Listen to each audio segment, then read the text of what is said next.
اب نفلی روزے کی بھی بہت فضیلت ہے، اس کو ہم دیکھتے ہیں۔ حضرت ابو سعید رضی اللہ کہتے ہیں کہ میں نے رسول اللہ صلی اللہ علیہ وسلم کو فرماتے ہوئے سنا ہے، جس نے اللہ کی راہ میں ایک دن کا روزہ رکھا، اللہ تعالیٰ اسے 70 سال کی مسافت یعنی ڈسٹینس کے برابر جہنم کی آگ سے دور کرے گا۔ اسے بخاری اور مسلم سے روایت کیا ہے۔ ہر سال شوال کے 6 روزے رکھنے کا ثواب عمر بھر روزے رکھنے کے برابر ہے۔ شوال عید کے بعد جو 6 روزے ہیں ان کا پورے سال رکھنے کے برابر ہوتا ہے۔ حضرت ابو ایوب انصاری رضی اللہ سے روایت ہے کہ رسول اللہ صلی اللہ علیہ وسلم نے فرمایا، جو شخص رمضان کے روزے رکھ کر ہر سال شوال میں 6 روزے رکھے، اسے عمر بھر کے روزے کا ثواب ملتا ہے۔ اسے مسلم، ابی داؤد، ترمذی اور ابن ماجہ سے روایت کیا ہے۔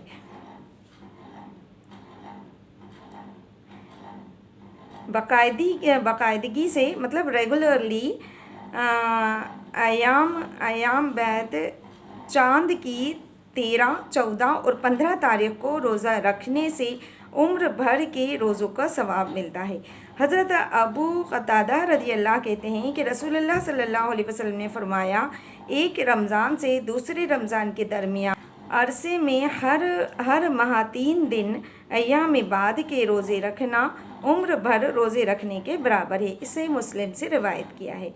وہی 13، 14 اور 15 ہر مہینے کے 13، 14، 15 روزے رکھنے ہیں۔ اسے آپ صلی اللہ علیہ وسلم نے رکھا ہے، یہ سنت ہے۔ سفر میں نفلی روزہ رکھنا جائز ہے۔ حضرت حمزہ بن عمر اسلامی رضی اللہ سے روایت ہے کہ رسول اللہ صلی اللہ علیہ وسلم سے پوچھا، کیا میں سفر میں روزہ رکھوں؟ آپ صلی اللہ علیہ وسلم نے ارشاد فرمایا، اگر چاہو تو رکھو اور چاہو تو چھوڑ دو۔ یہ ہم اوپر پہلے بھی پڑھ چکے ہیں، اسے نسائی سے روایت کی ہے۔ منڈے اور ٹیوزڈے کا روزہ رکھنا رسول اللہ صلی اللہ علیہ وسلم کو پسند تھا۔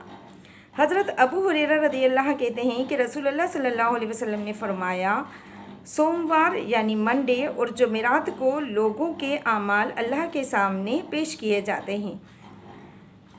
میں چاہتا ہوں کہ جب میرے اعمال اللہ کے سامنے پیش کیے جائیں تو میں روزے ہوں۔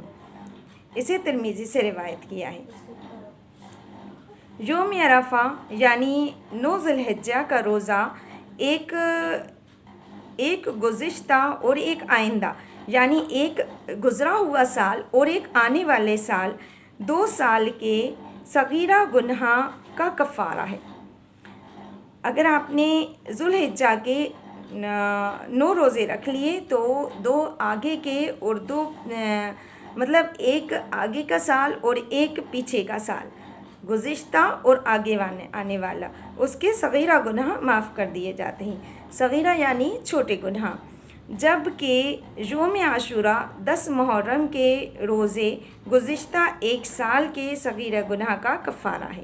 حضرت ابو قتادہ رضی اللہ کہتے ہیں کہ رسول اللہ صلی اللہ علیہ وسلم نے فرمایا، میں اللہ تعالیٰ سے امید رکھتا ہوں کہ یوم عرفہ کے روز کے بدلے میں اللہ تعالیٰ ایک گزشتہ اور ایک آئندہ سال کے گناہ معاف فرمائے گی، اور یوم عاشوراء کے روزے کے بدلے میں گزشتہ ایک سال کے گناہ معاف فرمائیں گے۔ اسے مسلم سے روایت کیا ہے۔ انشاءاللہ یہ سیریز ہمارا چالو رہے گا، کیونکہ یہ کافی بڑا لیکچر ہے اور کافی حدیثیں ہیں اس میں، تو انشاءاللہ آگے ہم کنٹینیو کریں گے۔ ابھی اجازت چاہتی ہوں۔ السلام علیکم ورحمۃ اللہ وبرکاتہ۔